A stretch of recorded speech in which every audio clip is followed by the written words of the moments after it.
deal with Dirt in the Ground. They're a trio from Finland, and man, what a great tune that was! Like, I really, really dug that tune. Like, it's such a great power rock band. Like, I really enjoyed it. I love that. That was great. That was dark. That was dirty. That had just a really nice. The guy's voice reminded me of Captain Sensible from The Damned, which is really cool.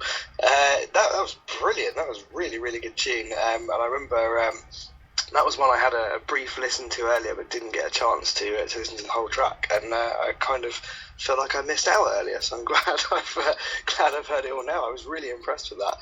Do you say they're from Finland? From Finland, yes. Finland has some great music, man, and that's a really good example of it. And it's surprising because usually the Finnish are all about the metal, and that's not a stereotype. It's true. I mean, so it's a great tune. It's metal, but it's not death metal. It's really good stuff.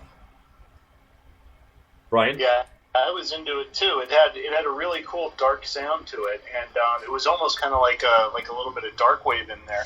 And I was like, wow, that sounds really, really cool. But it also had like a decent amount of rock to it too.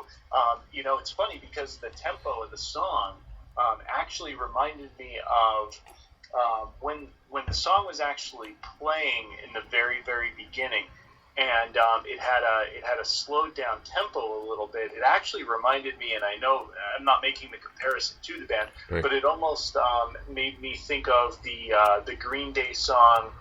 I can't think of it. It was one of their hits. I think it was Basket Case. No, it wasn't. No, not Basket. No, Case. Welcome to Paradise. No, it wasn't Welcome to Paradise. Really? It was the one song where it was really straightforward, and it was just a 4 on the floor beat, and then at the middle of the song, it actually changed to a really fast punky song. I know exactly what you're talking about. I can't think of it. I know exactly what you're talking about, though. I know exactly what you're talking about. Go ahead. Is it King for a Day? If you No. If you hear it on the radio, they'll only play the first part of the song. Brain Stew, Jaded. Brain Stew and Jaded. Thank you very much. There you go. Brain Stew. It reminded me of the first part where it was, just that basic 4 on the floor, just really. My mind is set in overdrive. Exactly. It was just really straightforward, and then it took a really cool turn. So yeah, I mean that for some reason it kind of reminded me of that in the beginning, which was really cool. They structured the song really well.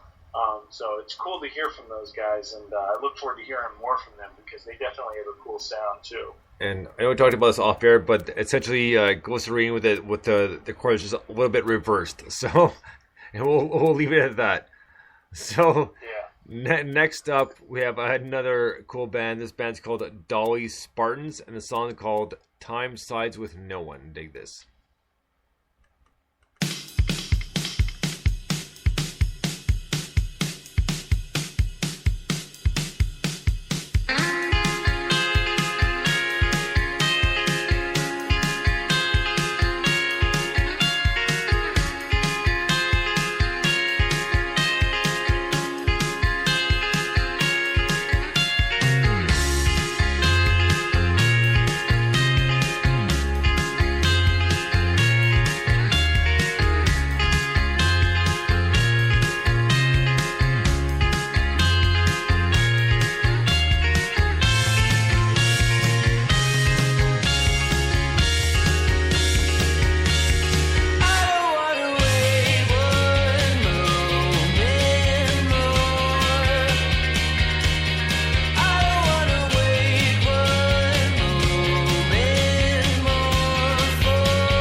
on. That was Dolly Spartans with Time Slides with No One. That was a cool rockin' like alternative tune, like a really, really catchy, like, and really enjoy these guys. We haven't played them a few weeks, but they're a great band and great tune. Dolly Spartans are a brilliant band. Again, they're another NMS discovery for me, and I kind of regard them as part of the New Music Saturday family because they come up every now and again. You're just like, oh, I always forget how good that band is. They're brilliant. That song actually reminded me. It was probably about 2001, 2002. Around then, I saw the Strokes play live. And I was really, really impressed. It was a bit of a weird thing. They headlined the Reading Festival, and the band that played before them were Pulp. The Strokes had just released their first album, and just had that to play. Really, is this it? Yeah. And Pulp had got 25 years of songs to play. And it's kind of from a lineup decision, it was probably the wrong way around. But I was really impressed with the Strokes, and I always thought, I get what they were trying to do is put on the new band and whatever, but they just didn't quite have it. But they're a really great band nonetheless. And these guys had a little bit of a vibe. Strokes, is this it kind of vibe? And I believe they've done other stuff since, but I never heard anything after that first album. But I always thought that was good. And it kind of they were one of the first bands to crop up and kind of create that whole scene that then turned into Arctic Monkeys and Franz Ferdinand, all those sorts of things. And I liked some of it. I didn't like a lot of it. The Strokes I thought were excellent. These guys are nothing like that scene, but they reminded me of the Strokes, and they are excellent. And we love the Dolly Spartans. So yeah, great tune. Yeah, they're a really good band, and they definitely embody that new alternative genre that's out there, and they fit very nicely into there. They have great guitar tone. I love the sound of a lot of the stuff that they were doing. Vocally, they have a nice sound vocally. They have a great alternative sound, and I hope that they stick around in our charts for a while because I think they're a great addition, like you said, to the NMS family. They're good stuff. Right on. So next up, we have a band called Neon Shutter, and I know Mike, you've been done talking about this song, so we're gonna dig the song first. It's called Surface Tension. Dig this, Neon Shutter, and this guy's out of Pennsylvania.